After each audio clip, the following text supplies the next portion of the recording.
The moment Gabriel Zimmerman stepped into the art gallery opening in downtown Manhattan, the last person he expected to see was the woman who had broken his heart a decade ago.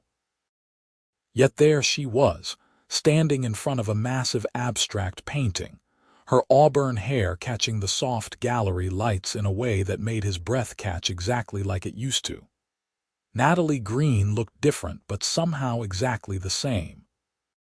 She wore a simple black dress that fell just below her knees, professional but elegant, and she held a clipboard pressed against her chest as she spoke with an elderly couple about the artwork.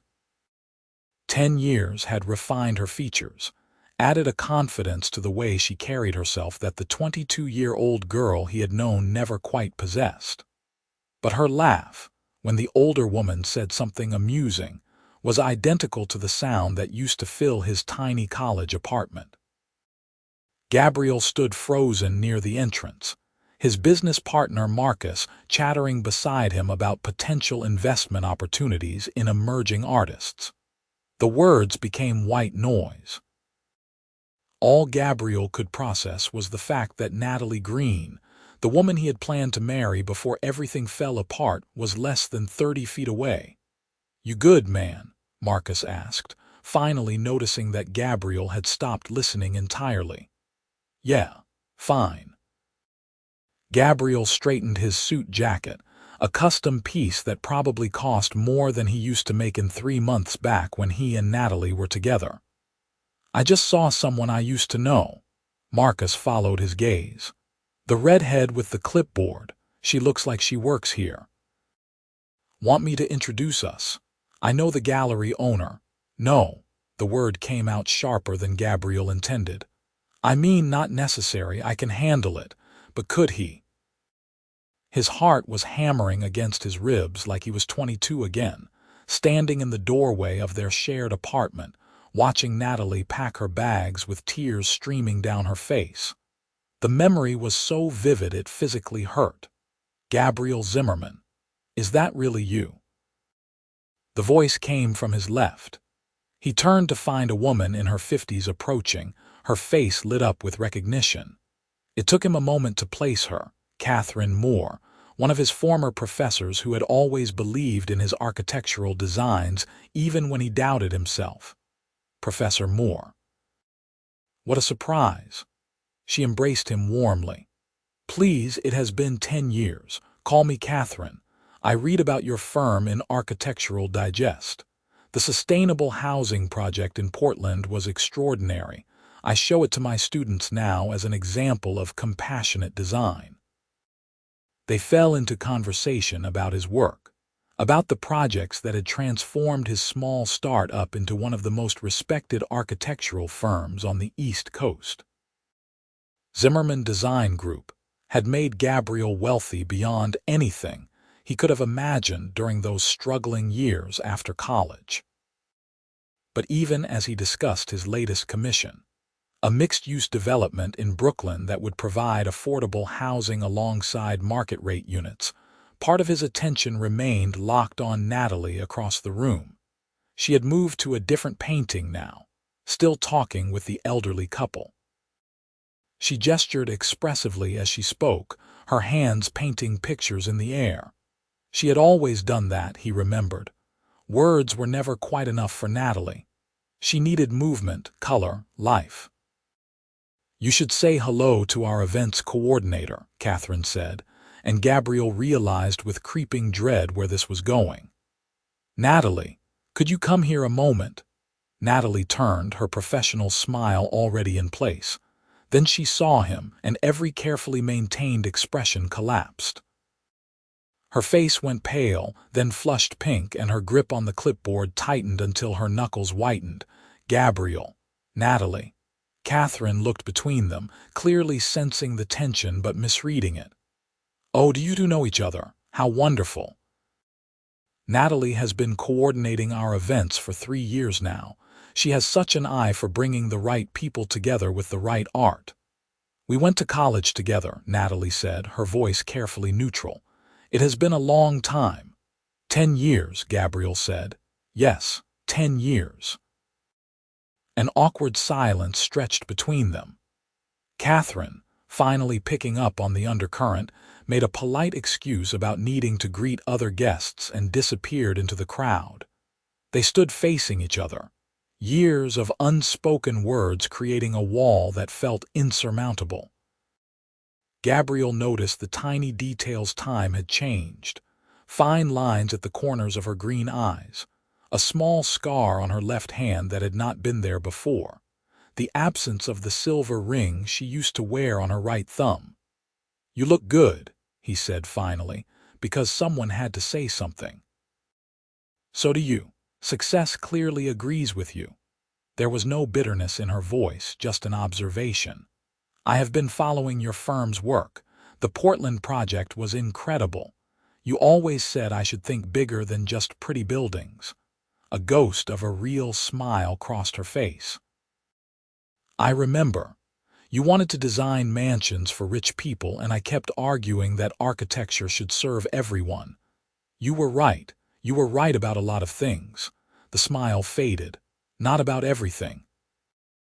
Before he could respond, a young man approached Natalie with a question about catering timing. She excused herself with a polite nod, slipping back into her professional role as seamlessly as if their encounter had not just tilted Gabriel's entire world sideways. Marcus appeared at his elbow again. "Was that her?" "What? Come on, man. I have known you for 6 years. I have never seen you look at anyone the way you just looked at that woman." "Was she the one?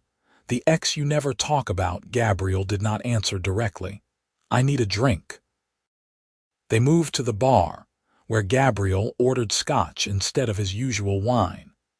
He tried to focus on the reason he was here, to network and potentially find artists whose work might complement the public spaces in his buildings. But his eyes kept drifting back to Natalie as she moved through the gallery, completely in her element, making everyone she spoke with feel important and valued. She had always had that gift. Back in college, she could walk into a room full of strangers and within an hour have 3 new friends and plans for a group dinner. Gabriel had been the opposite, reserved and focused, often too buried in his designs to notice the world around him. Natalie had pulled him out of his shell, had taught him that life was meant to be lived, not just planned. And then she had left, and he had buried himself in work so deeply that for years he barely came up for air. Maybe that focus had helped him build his company. Or maybe it had just helped him avoid feeling the gaping hole her absence had created. "You should talk to her," Marcus said. "Properly, I mean. Not just awkward small talk in front of your old professor." "And say what? Sorry I was so obsessed with my career that I let you walk away. Sorry I did not fight for us when it mattered." "That would be a start." Gabriel drained his scotch. "She looks happy. She has built a life here. Why would I walk back in and complicate things?" "Because you are still in love with her, you idiot." The words hung in the air between them. Gabriel wanted to deny it, but Marcus knew him too well. The truth was that he had never stopped loving Natalie Greene. He had dated other women over the years, some relationships lasting months, but none of them ever felt right. None of them laughed quite the same way, or challenged his thinking, or made him want to be better than he was. The gallery event continued around them. Gabriel made the appropriate small talk with artists and collectors, exchanged business cards, and pretended to be fully present. But he was hyper-aware of Natalie's movements. The sound of her voice when she laughed at something a guest said, the graceful efficiency with which she managed the dozens of details that made the evening run smoothly. As the event was winding down, Gabriel found himself standing in front of a painting that genuinely captured his attention. It was a cityscape, but abstract, all geometric shapes in shades of blue and gold that somehow captured both the coldness and warmth of urban life. The price tag made him raise an eyebrow, but he could already envision it in the lobby of his latest project. "It is beautiful," Is it not? Natalie had appeared beside him so quietly he startled. Up close, he could smell her perfume, something different from what she used to wear but still floral and light. It is, he agreed. The artist managed to capture something most people miss about cities. They can be isolating and communal at the same time. That is exactly what he was going for. He grew up in Chicago, alone in crowds, as he puts it. She glanced at the price tag. I could arrange a purchase if you are interested. We handle all the logistics, delivery, authentication, everything. That is your job, event coordination and sales. Events primarily, but I help with sales when needed. I like the challenge of matching art with the right buyer, someone who will appreciate what they are getting. You always did love bringing things together. People, ideas, aesthetics. He paused. I am glad you found work that lets you do that. She studied him for a long moment. Gabriel, we do not have to do this. The polite stranger routine. It has been 10 years. We can acknowledge that we knew each other, that it ended badly, and move on with our professional interaction. Her directness was so perfectly Natalie that he almost laughed. You are right. I am sorry. This just caught me off guard. I was not expecting to see you tonight. I was not expecting to see you either. Catherine mentioned that an important architect was coming, but I did not realize it was you. She shifted her weight, a nervous tell he remembered. Your success is not surprising. You were always talented. I am glad you found your path. Even though it cost us our relationship, the question was out before he could stop it. Natalie's expression flickered with something he could not quite read. Pain, regret, frustration. Gabriel, let's not do this here. You are right, I am sorry, that was inappropriate. No, it is just... She glanced around at the remaining guests. This is not the time or place. But maybe we could get coffee sometime. Actually talk, if you want to. His heart jumped. I would like that. She pulled out her phone. What is your number? I will text you and we can figure out a time. They exchanged numbers, and then another guest needed Natalie's attention. She excused herself with a promise to reach out soon, leaving Gabriel standing in front of the cityscape painting with Marcus grinning at him from across the room. 2 days later, Natalie's text came through as Gabriel was reviewing blueprints in his office. Coffee Friday afternoon. There is a place near the gallery. Rooted. 2 o'clock. He stared at the message for a full minute before typing back. I will be there. Friday took an eternity to arrive. Gabriel caught himself being distracted during meetings, his mind wandering to what he would say to Natalie, what she might say to him. A decade was a long time. People changed. Maybe the connection he remembered so vividly had just been the intensity of young love, something that would not survive the reality of who they had become. But when he walked into Rooted Coffee at exactly 2 o'clock and saw her sitting at a corner table, the same nervous energy that had filled him at the gallery returned full force. She wore jeans and a cream-colored sweater, her hair pulled back in a ponytail. She looked younger like this, closer to the Natalie he had known. Hi, she said as he approached. Hi. He ordered a black coffee at the counter and then joined her at the table. For a moment they just looked at each other. This is weird, Natalie said finally. I thought I knew what I wanted to say, but now that you are here, I have no idea where to start. We could start with what happened, clear the air about 10 years ago. She nodded slowly. Okay, yes, that makes sense. She wrapped both hands around her mug. I have thought about that summer a lot over the years, about what I said to you and what you said to me, about how it all fell apart so quickly. I should have fought harder, Gabriel said. When you said you needed to move home, that you could not keep putting your life on hold while I worked 80-hour weeks trying to get my firm off the ground, I should have fought for us. Instead, I just let you leave. You were following your dream. I understood that. I did not want to be the person who held you back. But you were not holding me back. We could have figured it out together. Natalie shook her head. Gabriel, be honest. Could we have? You were consumed by the business. Every conversation we had turned into you talking about clients or designs or funding. I felt like I was dating a ghost. You were physically there, but mentally you were always somewhere else. The words stung because they were true. I was scared, he admitted. The firm was everything I had worked for. If it failed, I would have nothing. So I poured everything into it, every hour, every bit of energy. And I did not realize until you were gone that I had already lost the thing that mattered most. Her eyes glistened. I needed you to choose me, just once. But you never did. Even when I told you I was leaving, you did not ask me to stay. You just nodded and said you understood. Because I thought that was what you wanted. You seemed so sure. I was not sure about anything.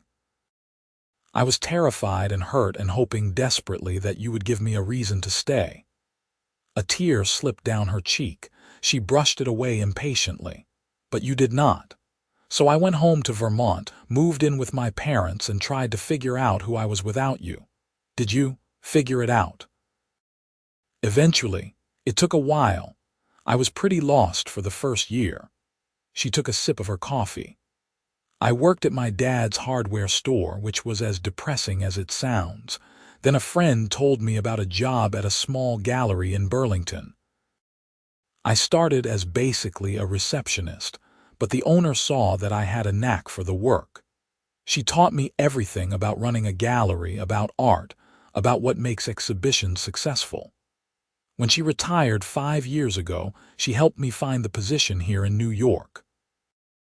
You came back to New York. I did. Turns out I am a city person at heart. Vermont is beautiful, but I miss the energy here, the constant possibility. She met his eyes. And maybe I wondered if I might run into you again someday. His breath caught. Really? Part of me hoped we would cross paths. Another part was terrified of exactly that happening. She laughed shakily. Turns out both things can be true simultaneously. I thought about you constantly for years, Gabriel confessed. Every time something good happened with the firm, you were the first person I wanted to tell. Every time I walked past a place we used to go together, I wondered what you were doing, if you were happy, if you ever thought about me. I thought about you too, probably more than I should have. Did you ever? He trailed off, not sure he wanted to know the answer. Were there other people, relationships? A few, nothing serious, nothing that felt right. She studied him. What about you? Same, I tried, but no one was ever you. The confession hung between them, heavy with implication. Natalie looked down at her coffee, and Gabriel could practically see her thinking, weighing possibilities. Gabriel, why are we doing this, having this conversation? Because I think we owe ourselves honesty about what happened. And maybe closure. Is that what you want?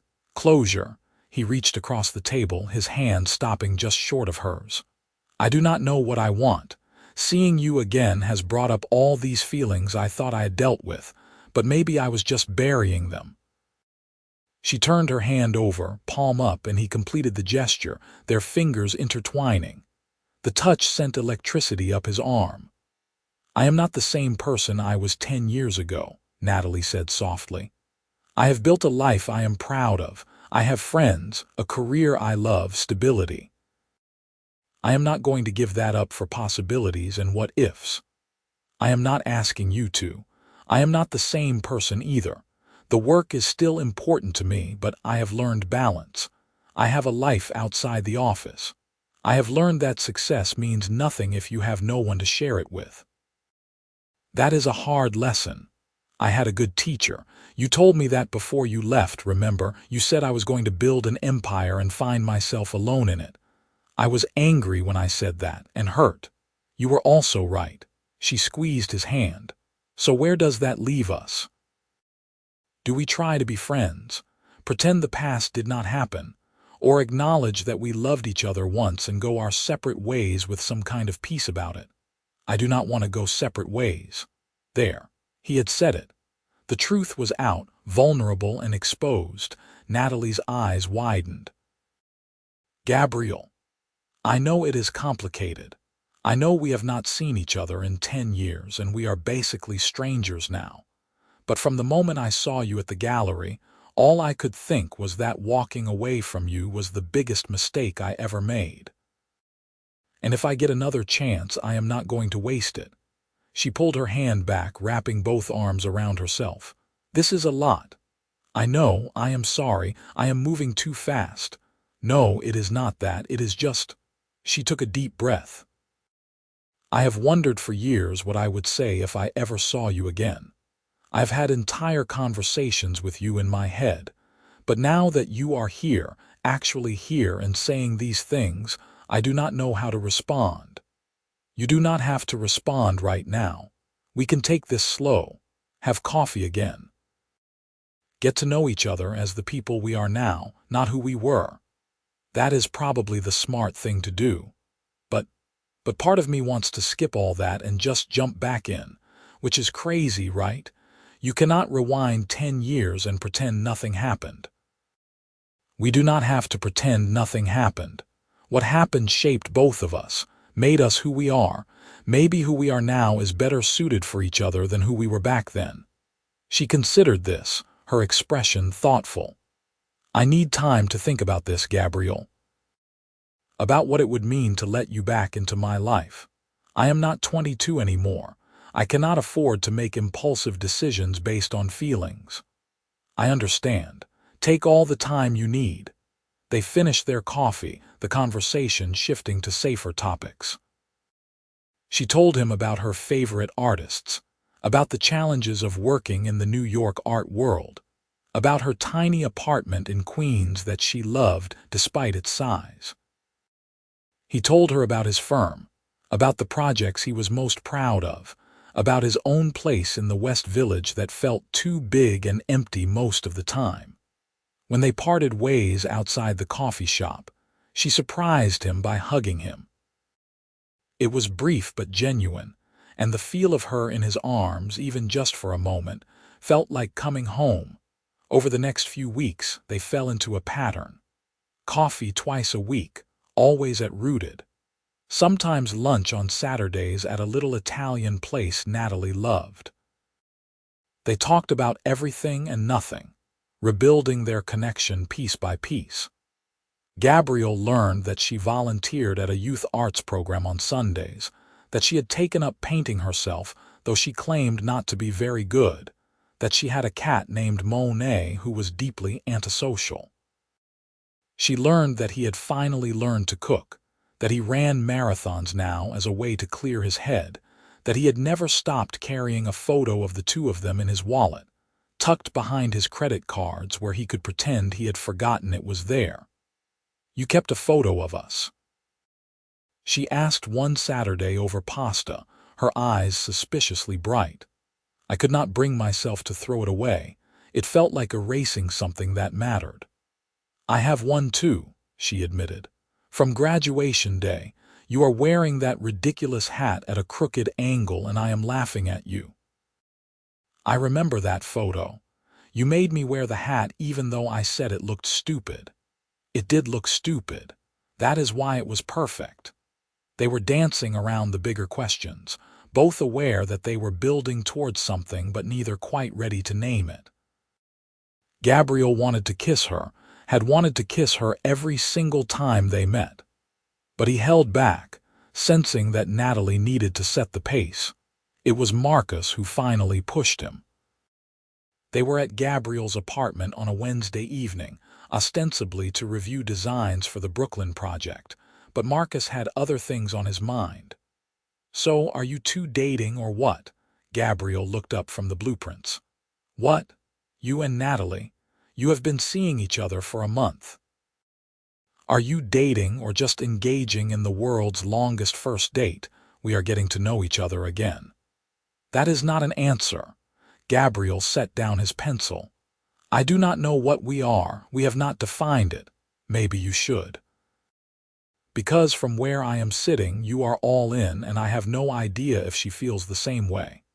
That is a recipe for another heartbreak, my friend. She needs time. It has been a month, plus 10 years. How much time does she need? The question rattled around Gabriel's brain long after Marcus left.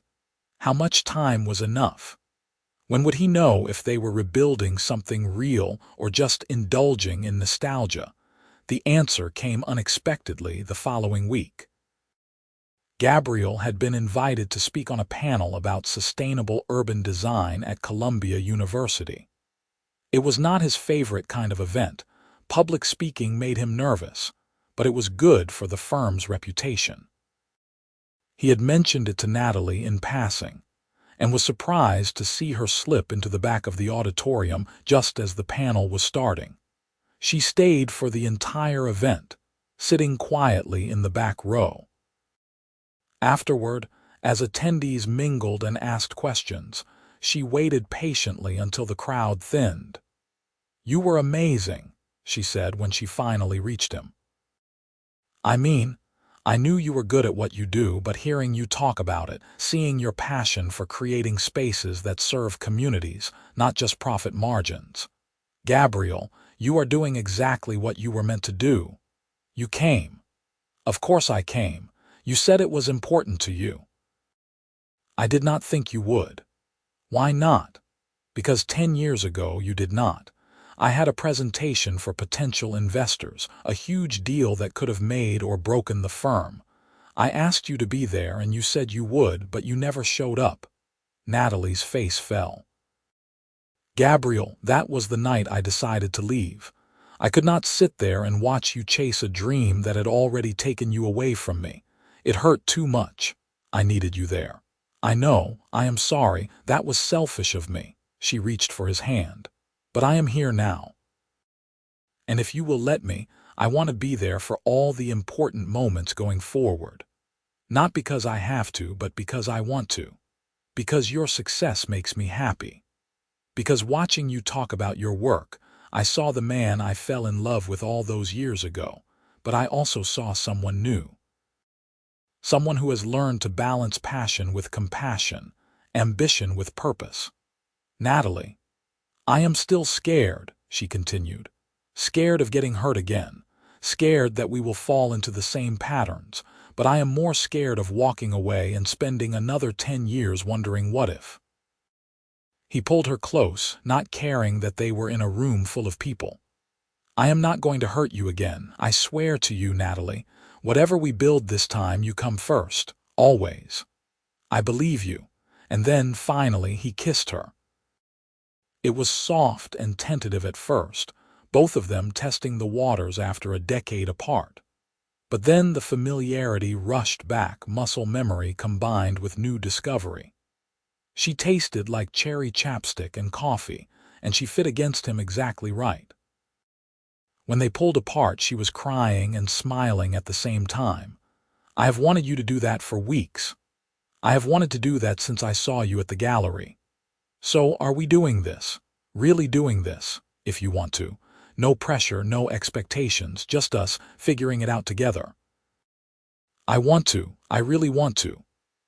They left the university hand in hand, talking and laughing like no time had passed at all. But time had passed, and that was okay.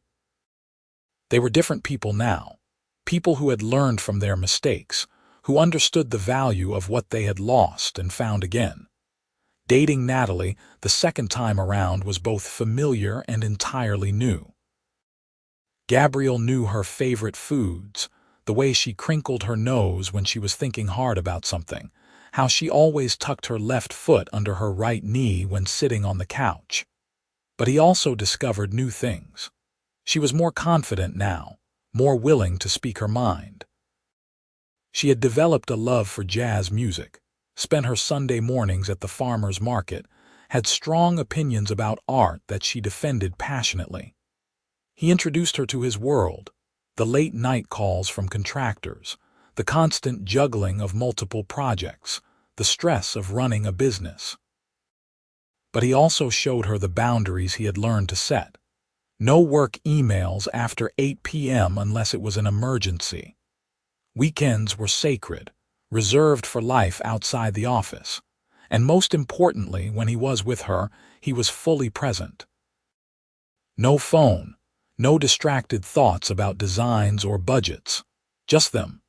Natalie introduced him to her world too. The chaotic beauty of gallery openings, the nerves before a big event, the satisfaction of matching the perfect piece with the perfect buyer. He attended her youth art program one Sunday and watched her work with a group of teenagers, patient and encouraging as she helped them find their creative voices. He met her friends, an eclectic group of artists and gallery workers who welcomed him with friendly skepticism that gradually warmed to acceptance. 3 months into their renewed relationship, Gabriel took her to dinner at a restaurant with a Michelin star. She wore a dark green dress that made her eyes look like emeralds, and he could not stop staring at her. "You keep looking at me like that, and I am going to think I have food on my face," she said, amused. "I am just trying to figure out how I got so lucky to get a second chance with you." We both got lucky, and we are both choosing to do things differently this time. Still, I spent 10 years thinking I had lost the best thing that ever happened to me. Being here with you now, it feels like a dream. She reached across the table and took his hand. "It is real, Gabriel. We are real. I love you." The words came out before he could second-guess them. "I know it is fast, or maybe not fast considering we have known each other for over a decade, but I love you, Natalie." I never stopped. Her eyes filled with tears, but she was smiling. "I love you too. God, I love you so much it terrifies me sometimes." "Do not be terrified. We are going to make it work this time, I promise you." "I know we will." 6 months in, Natalie's lease was up on her Queens apartment. They had been spending most nights together anyway, splitting time between his place and hers, so when he suggested she move in, it felt natural rather than rushed. "Are you sure?" she asked. "That is a big step. I am sure. I want to wake up with you every morning and fall asleep with you every night. I want our home to be a place we build together." She moved in on a Saturday with help from her friends and Marcus, who had become one of Natalie's biggest supporters. "It is about time," he said as he carried boxes up to Gabriel's apartment. "I was starting to think Gabriel was going to propose before asking you to move in." Natalie laughed. "One step at a time," but Marcus's comment stuck with Gabriel. Marriage.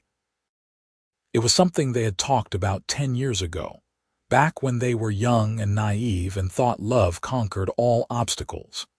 They had never officially gotten engaged, but there had been conversations, plans, dreams about a future together. That future had not worked out, but maybe this one would. He started looking at rings. Meanwhile, Natalie was navigating her own realization. She was deeply, completely happy. For the first time in years, maybe ever, she felt like all the pieces of her life had clicked into place. She loved her job, loved her home, loved the man she shared that home with. But with that happiness came vulnerability. She had been hurt before. They both had. What if something went wrong again? She confessed these fears to her best friend Sarah over drinks one evening while Gabriel was out of town for a project site visit. "Do not self-sabotage," Sarah said firmly. "I have known you for 5 years, and I have never seen you this happy. Do not ruin it by borrowing trouble." "I am not trying to self-sabotage, I am just being realistic. We failed once before. You were kids before. You are adults now who have both learned and grown. Give yourself permission to be happy." The conversation helped, but the fear still lingered. Until Gabriel came home from his trip a day early, walked into their apartment and pulled her into his arms. "I missed you," he said into her hair. "You were only gone 3 days. 3 days too long." The hotel bed was uncomfortable, the meeting ran long, and all I wanted was to be home with you. Home. He called it home. Not his apartment, but their home. I missed you too, she whispered. That night, tangled together in bed, he told her about the project, a community center in Philadelphia that would include affordable housing, green spaces, and educational facilities. I want to show you something, he said, reaching for his tablet. He pulled up the designs, walking her through each element. This is incredible, Natalie said, studying the renderings. You are creating a whole ecosystem, not just a building. That is the goal, to build spaces that enhance lives, that bring communities together. He paused. I was thinking for the community center portion, we need art. Local artists, work that reflects the neighborhood. Would you be interested in consulting on that, helping us find the right pieces and the right artists? Are you serious? Completely. You have the expertise and you understand the vision I am trying to create. I cannot think of anyone better. She kissed him hard. Yes, absolutely yes. Working together was another revelation. Their skills complemented each other perfectly. Gabriel's structural vision combined with Natalie's aesthetic sense created something neither could have achieved alone. They spent evenings at the apartment, her sketching ideas for gallery walls while he refined architectural details, occasionally looking up to share a thought or ask an opinion. We are a good team, Gabriel said one night, watching her review submissions from local Philadelphia artists. We always were. We just got lost for a while. We found our way back. The Philadelphia project became their shared passion, something that belonged to both of them. When they traveled to the city together for site visits, Gabriel introduced Natalie as his partner, a word that held multiple meanings and all of them true. It was during one of these visits, standing in the skeleton of what would become the community center, that Gabriel realized he could not wait any longer. The ring he had bought was burning a hole in his pocket, and every instinct screamed that this was the moment. Natalie, he said. She turned from examining a wall where art would eventually hang. Yeah, I love you. I have loved you since we were 22 years old, sitting in a terrible apartment eating ramen because we were too poor for anything else. I loved you when I was too stupid to fight for you. I loved you during the 10 years we were apart, even when I tried to convince myself I had moved on. And I love you now, more than I have ever loved anything or anyone. Her eyes went wide. Gabriel, what are you doing? He dropped to one knee, pulling out the ring. I am asking you to marry me. To build a life with me for real this time. To be my partner in everything. Natalie Greene, will you marry me? She was crying, hands covering her mouth. We are standing in a construction site. I know. It is not romantic and I did not plan this, but I could not wait another second. So what do you say? Yes. The word came out as a sob and a laugh. Yes, of course yes. He slipped the ring on her finger and she pulled him to his feet, kissing him amid the sawdust and unfinished walls. It was perfect because it was them, building something together from the ground up. The engagement launched a flurry of activity. They planned a wedding for the following spring, something small and intimate, just close friends and family. Natalie's parents flew in from Vermont, and Gabriel was nervous to meet them again after all these years. They are going to hate me, he said the night before the dinner where he would see them again. They could never hate you, disappointed in how things ended, yes, but hate, no. He was right to be nervous. Natalie's father, Robert, was reserved at first, studying Gabriel with the protective skepticism of a man who had watched his daughter's heart break once before. But as the evening progressed, as he saw the way Gabriel looked at Natalie, the way they moved around each other in perfect synchronization, his expression softened. You hurt my daughter once, Robert said quietly when the women were in the kitchen. I will not let you do it again. I understand, sir. And I promise you I have learned from my mistakes. Natalie is the most important person in my life. I will spend every day proving that to her. Robert nodded slowly. See that you do. By the end of the evening, Robert was telling Gabriel stories about Natalie's childhood, and her mother Ellen was already discussing wedding plans. The months leading up to the wedding were a blur of planning and work and stolen moments of quiet happiness.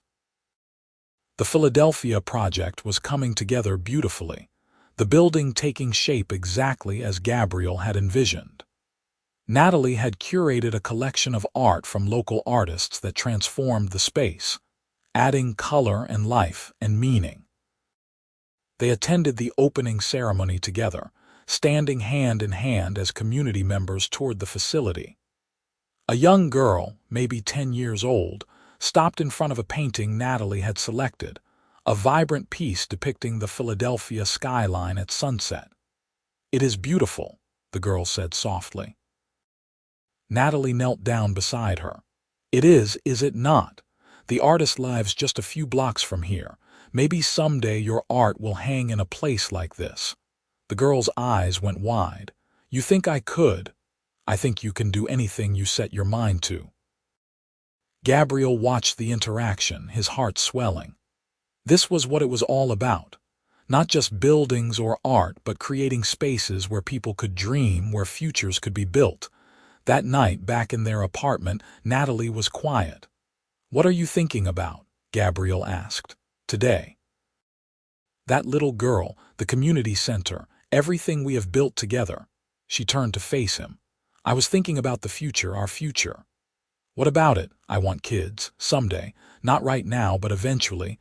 I want to fill our home with noise and chaos and love." "I want that too. And I want to keep working. I do not want to be someone who gives up their career for family." "We will figure it out, just like we have figured out everything else, together." She kissed him softly.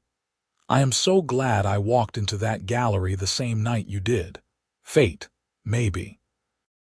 Or maybe we were always going to find our way back to each other, no matter how long it took." Their wedding day arrived with perfect spring weather.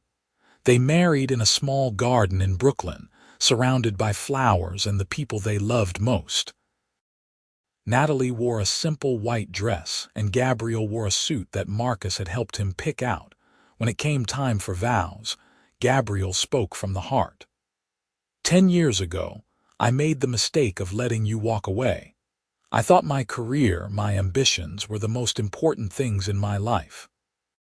But I learned that success means nothing if you have no one to share it with. You taught me that, Natalie. You taught me that love is not something you fit into the margins of your life. It is the foundation everything else is built on. I promise to love you fiercely and faithfully. I promise to be present, to listen, to choose you every single day. And I promise that our story, the one we are writing together now, will be the greatest thing I ever create." Natalie was crying before he even finished. When it was her turn, she took a shaky breath. "Gabriel, you were my first love, and when we broke up, I convinced myself that was all you would ever be, a beautiful memory of what could have been. But then I saw you again, and I realized that first love does not mean only love. Sometimes it means a love that transforms, that grows, that becomes something even better the second time around. You are my best friend, my partner, the person I want beside me for every moment of this crazy life. I promise to support your dreams, to challenge you when you need it, to laugh with you, to build with you. I promise to love the man you are and the man you are becoming, today, tomorrow, and all the days after." They exchanged rings, kissed as husband and wife, and celebrated with their closest friends and family. Marcus gave a toast that was equal parts heartfelt and teasing, ending with, "To Gabriel and Natalie, who proved that sometimes the best love stories are the ones that give you a second chance." The reception was small but lively. They danced until their feet ached, ate too much cake, and soaked in the joy of being surrounded by love. As the evening wound down, Gabriel and Natalie slipped away from the crowd, finding a quiet corner of the garden. The sun was setting, painting the sky in shades of orange and pink. "Hello, husband," Natalie said, the word feeling strange and wonderful on her tongue. "Hello, wife," Gabriel pulled her close. "How are you feeling?" "Happy. Overwhelmingly happy, a little scared. That this is too good, that something will happen to ruin it." "Nothing is going to ruin this. We have both fought too hard to get here, and even if challenges come, and they will because that is life, we will face them together. That is the whole point." She rested her head on his chest, listening to the steady beat of his heart. "I love you, Gabriel Zimmerman. I love you, Natalie Zimmerman." She pulled back, smiling through tears. "Oh, I like the sound of that. Good, because you are stuck with it now." They stayed in that garden until the stars came out, talking about everything and nothing, making plans for their honeymoon, for the life they would build together. Neither mentioned the 10 years they had spent apart. Those years had shaped them, taught them, made them into people who could appreciate what they had. But they were in the past now, a chapter closed. This was the beginning of their real story, the one they would write together. 2 years into their marriage, Natalie stood in the bathroom of their apartment, staring at a positive pregnancy test with a mixture of joy and terror. They had been trying for a few months, but she had not expected it to happen so quickly. "Gabriel," she called out, her voice shaking. He appeared in the doorway.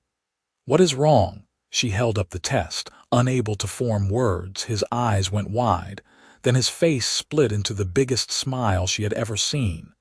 He crossed the room in 2 strides, picking her up and spinning her around. "We are having a baby. We are having a baby.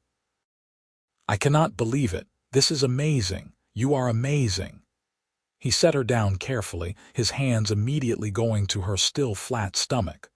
"Hello in there, little one. I am your dad and I already love you so much." Natalie laughed through her tears. "You are going to be such a good father. You are going to be an incredible mother." The pregnancy was not easy. Natalie suffered through months of morning sickness, and the 3rd trimester was exhausting. But Gabriel was there for all of it, holding her hair when she was sick, rubbing her swollen feet, talking to their daughter because, yes, they were having a girl. "What should we name her?" Gabriel asked one evening, his hand resting on Natalie's belly. "I have been thinking about that." "What about Grace?" "Grace Zimmerman," he considered it. "I like it. Grace means elegance, but also unmerited favor, a gift freely given." "That is exactly what she is, a gift, a second chance at everything." Grace Zimmerman arrived 3 weeks early, screaming her displeasure at the world in the delivery room. She had Gabriel's dark hair and Natalie's green eyes, and both parents fell instantly, irrevocably in love. Parenthood was harder than either of them had imagined, but also more rewarding. Gabriel cut back his hours at the firm, bringing Marcus on as a full partner so he could be more present at home. Natalie took maternity leave and then transitioned to part-time work, consulting on projects while spending most of her time with Grace. Their apartment filled with baby toys and sleepless nights, and the kind of exhausted joy that came from building a family. Gabriel would sometimes wake in the middle of the night for a feeding and just watch Natalie with their daughter, marveling at the life they had created together. "What are you staring at?" Natalie asked one night, catching him watching. "Just thinking about how different things could have been. If we had not run into each other that night at the gallery, if one of us had not taken the chance. But we did. And look at what we built. I would not change a single thing." "Not even the 10 years apart," he considered the question. "No, because those years made us who we needed to be for this. We were not ready before. We are ready now." Grace grew from an infant to a toddler with Gabriel's determination and Natalie's social butterfly tendencies. She loved colors and shapes, would sit for hours with crayons and paper, creating masterpieces that covered their refrigerator. She has your artistic eye, Gabriel would say. She has your focus, Natalie would counter. The truth was that Grace was perfectly herself, a unique combination of her parents but also entirely her own person. When Grace was 3, Zimmerman Design Group completed their biggest project yet, a massive sustainable development in Seattle that garnered national attention. Gabriel was invited to speak at conferences around the country, and his firm was flooded with new opportunities. We could open a second office, Marcus suggested. Really expand, but Gabriel hesitated. He remembered the cost of ambition, the relationships he had sacrificed in pursuit of success. He had learned his lesson painfully a decade ago. "What do you think?"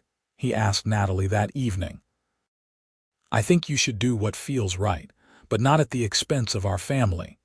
The travel would be intense. Months of back and forth to Seattle or wherever we open the new office. So do not go, send Marcus, or hire someone else to manage it. You have worked hard to build this firm, Gabriel, but you have also worked hard to build our life. Do not sacrifice one for the other." He made his decision the next day, promoting Marcus to lead the expansion while he focused on the New York office and projects he could manage without extensive travel. Some might have called it settling, choosing family over career advancement. But Gabriel knew better. This was not settling. This was choosing what mattered most. Years passed in a blur of school plays and gallery openings, of client meetings and family dinners. They bought a house in Brooklyn with a backyard where Grace could play. They got a dog, a golden retriever named Picasso that Grace picked out at the shelter. They built a life rich in love and laughter, and the small moments that made up a shared existence. On their 10th wedding anniversary, Gabriel took Natalie back to the gallery where they had reunited all those years ago. Catherine had long since retired, but the new owner had kept the space much the same. "You remember standing right here?" Gabriel asked, pointing to the spot where he had first seen her again. "Of course. I remember thinking my heart was going to beat out of my chest. Mine too. I almost turned around and left. I am glad you did not. Me too." He pulled an envelope from his jacket pocket. "I got you something." She opened it to find a deed. "Gabriel, what is this?" "It is a building. In Philadelphia, near the community center we worked on together. I thought we could turn it into a gallery. Your gallery. A place where you could showcase emerging artists, run programs for kids like the one you volunteer with. Make it yours." She stared at the deed, tears streaming down her face. "This is too much." "It is not enough. You gave up so much to build our life together. You went part-time, turned down opportunities so you could be there for Grace. I want you to have this, a space that is entirely yours to create whatever you dream of. I do not know what to say. Say you will do it. Say you will build something amazing, and I will be there supporting you every step of the way, just like you have supported me." She kissed him, pouring a decade of love and gratitude into the gesture. "Thank you for this, for everything. For being the man who fought for a second chance and proved every day that he deserved it. You made me better, Natalie. You always have." They stood in that gallery, holding each other, two people who had loved and lost and found each other again. Their story had not been simple or easy. There had been pain and separation and years of wondering what if. But all of it had led them here, to this moment, to a life richer and more beautiful than either could have imagined. Grace was 10 years old, the same age as their marriage, when she asked the question that had been coming for years. "How did you and Mom meet?"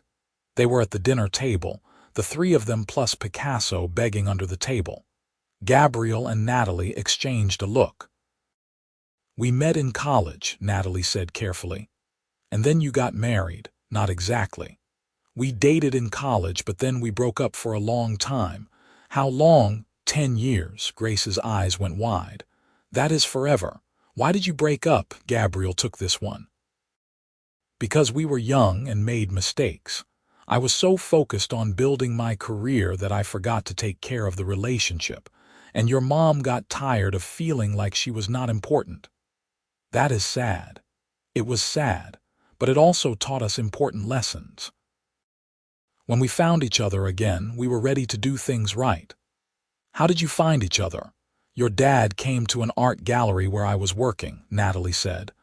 Neither of us knew the other would be there. It was pure chance, or fate, Gabriel added, winking at his wife. What is fate? Grace asked.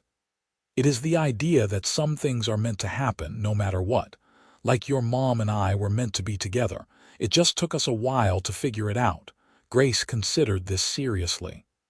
I am glad you figured it out. Otherwise, I would not be here. Best reason of all, Gabriel said, reaching over to ruffle her hair. That night after Grace was asleep, Gabriel and Natalie sat on their back porch watching the stars. You think we should have told her more? Natalie asked. About how hard it was.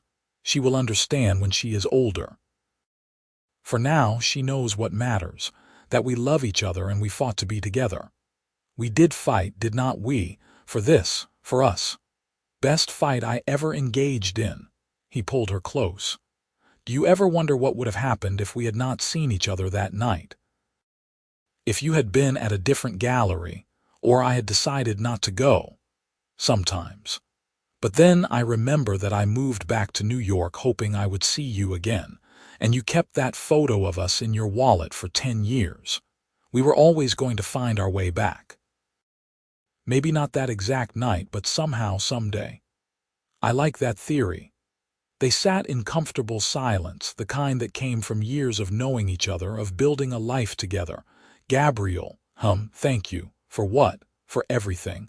For fighting for us. For being an amazing husband and father.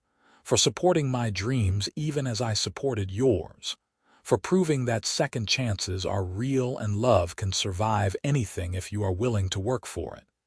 He turned to face her, cupping her face in his hands. I am the one who should be thanking you. You gave me another chance when I did not deserve it. You took a leap of faith on us when you could have walked away. You made me believe in possibility again. Every good thing in my life is because of you. She kissed him softly. We made each other better. That is what love does. That is what our love does. And there, under the Brooklyn stars, in the backyard of the home they had built together, Gabriel and Natalie Zimmerman held each other close and knew with absolute certainty that their past had indeed become their future in the most beautiful way possible. Their story had started with young love and heartbreak, with 10 years of separation and wondering what if. But it had transformed into something deeper, richer, more resilient. They had learned that true love was not just about passion or chemistry, though they had plenty of both. It was about choosing each other every single day, about building something together brick by brick, about fighting for what mattered when things got hard. They had learned that some stories need time to develop, that sometimes you have to lose everything to understand what truly matters. They had learned that second chances are precious gifts, not to be wasted or taken for granted. Most importantly, they had learned that the best love stories are not the ones that come easily. They are the ones you fight for, the ones you build deliberately and carefully, the ones where you choose each other over and over again through all the seasons of life. Gabriel Zimmerman had walked into a gallery 10 years after losing the love of his life and found her again. He never expected that encountering his past would give him the future he had always dreamed of. But Natalie had always been his future, even when she was his past. Some things, some people, are simply meant to be. And sometimes, if you are very lucky, you get a second chance to do it right.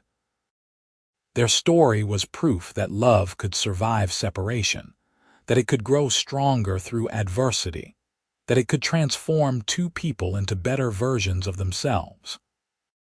It was proof that endings could become beginnings, that pain could become purpose.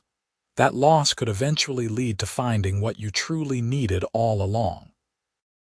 As they sat together under the stars, their daughter sleeping peacefully upstairs, their dog snoring at their feet, their hearts full and their future bright, Gabriel and Natalie knew they had built something real and lasting. They had taken the broken pieces of their past and created something beautiful. They had turned a chance encounter into a lifetime of love, and that, they both agreed, was the best thing either of them had ever built.